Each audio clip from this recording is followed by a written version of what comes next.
You've got those two competing pool bids, and there's a gap of maybe $20,000. This is Ryan with Quest Pools, and I'm here to try to demystify pricing gaps between pool bids in the pool industry. What we're going to look at today is lights.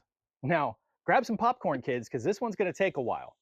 So I basically have to break everything down into three different categories. But before we do that, you really even have to understand what lights are for a swimming pool. It's not like in a house where you just simply go and change a light bulb for a few dollars. Because electricity and water are touching, these are sealed units that have a cord that go through a pipe all the way back to your pool equipment. So if the bulb does go out, or if something needs to be replaced, you're probably going to have a service technician come out to do that work for you. There's a lot of safety that goes into this technology as well. So now let's go back to those three categories. So the first one is going to be incandescent. This is your old school swimming pool light that's been around since the 60s. There's what's called a niche, is a hub that goes into the concrete, and then this unit gets pulled in and placed into place.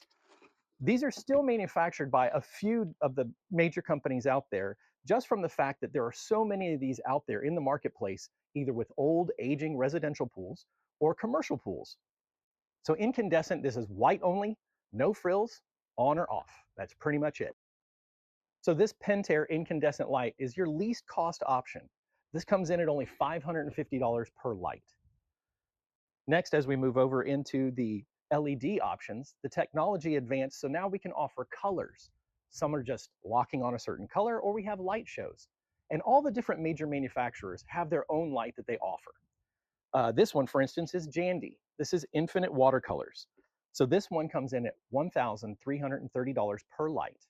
And on an average pool, you're going to do 3 lights. I would say 2 in the pool, 1 in the spa. So the total cost for these lights is $39.90.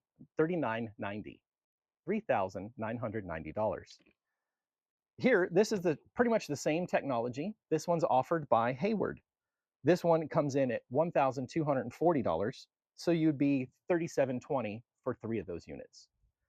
Pentair also has their IntelliBright Architectural Series, and theirs comes in at $1,412 or $4,236 for a set of 3. There's also another manufacturer called PAL Lights. They're actually from Australia. The thing that's unique about this manufacturer is they have an underwater rated connector so that they can actually separate the light engine from the cord, which makes it very beneficial for ever having to replace it in the future should the unit fail. These PAL lights, this is the Even Glow 6-inch, and these are $960 each or $2,880 for a set of 3.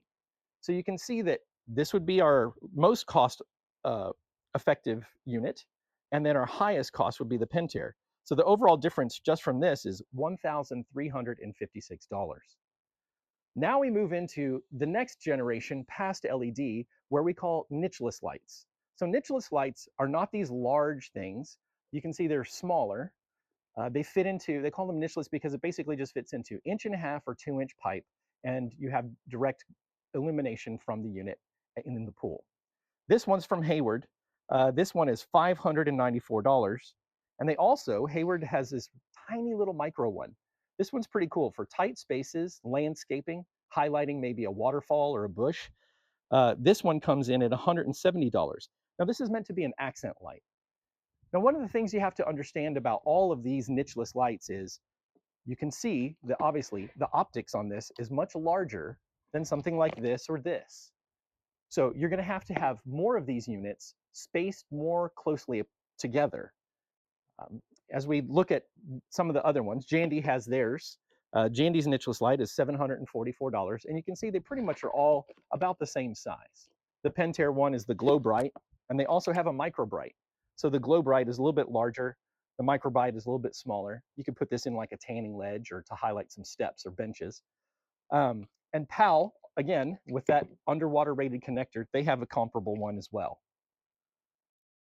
So the things you have to understand when you get into nicheless lighting is, okay, so we have smaller lights, and we can probably get a little more even color of light instead of just a hot spot at the deep end of the pool, throwing the light, and maybe if the pool bends around a corner, you create a shadow or something like that.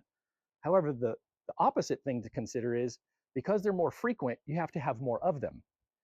So all of these prices that I gave you, again, are just the unit in the box, not installed. So what you also have to consider is, let's say that you have one of these lights every 10 feet. where one of these could pretty much take up the entire deep end or half of your 30-foot pool. So you're going to have more of these, which means more conduit runs. So that can add up very quickly. The other thing to consider is when you do have multiples of these, if one of the lights burns out, well, now you have a dark spot in the middle of your pool. So some of you, if you really don't care about light shows or things like that, you could absolutely go with this technology. I don't know that I would recommend it because it's pretty much being phased out. I would say that I haven't put this on a pool since probably the late 1990s. All of these other ones came into their first iterations in the late 90s and early 2000s, and they've become more prevalent with more of the nicheless lights. So you can see there's a myriad of choices, even within the same companies. So you really need to talk to your builder and find out how important lighting is to you for the overall effect of your pool.